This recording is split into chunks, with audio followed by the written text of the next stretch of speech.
που εκπηγάζουν από την ανάμνηση του 21 αποτελούν τη θωράκιση του σύγχρονου ελληνικού για την αντιμετώπιση των προκλήσεων και των διαλεκτημάτων των νέων και την εκπλήρωση του ηθικού πνεύματος και της εθνικής μας κληρονομιάς.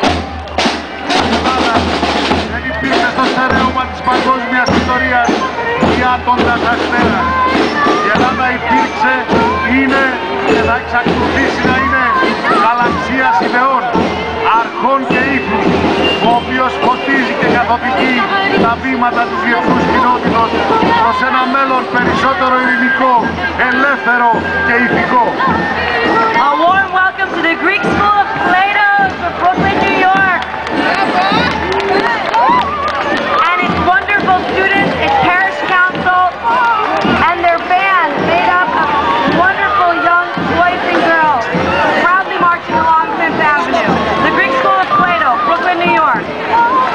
Η 25η Μαρτίου είναι η εθνική γιορτή που προβάλλει τη δύναμη της επιβίωσης του έθνους μας και το αδούλωτο φρόνημα αναδεικνύοντας την υπεροχή του ηθικού και ποιοτικού στοιχείου απέναντι στο υλικό και στο ποσοτικό.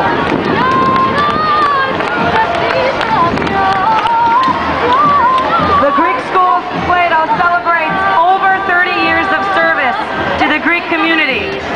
It takes pride in having set the standards for its fearless initiative in cultural events, respect for the Greek Orthodox religion, and its academic program. Welcome the students who march with pride in the original school uniform. This is the dress code that has always distinguished them from the rest. Bravo, παιδιά!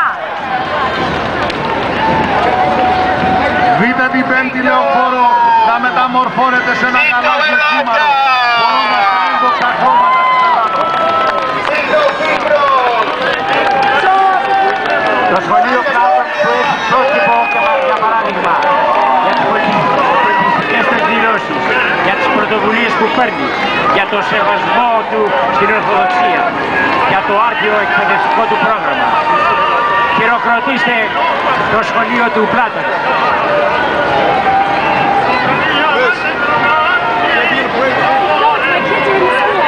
Ψυχή και Χριστός σας χρειάζονται.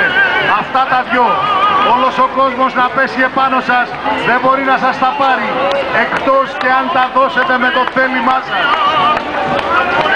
Καμαρώστε το Σύλλογο Γονέων. Κρατούνε περήφανα την ελληνική κληρονομιά, την ελληνική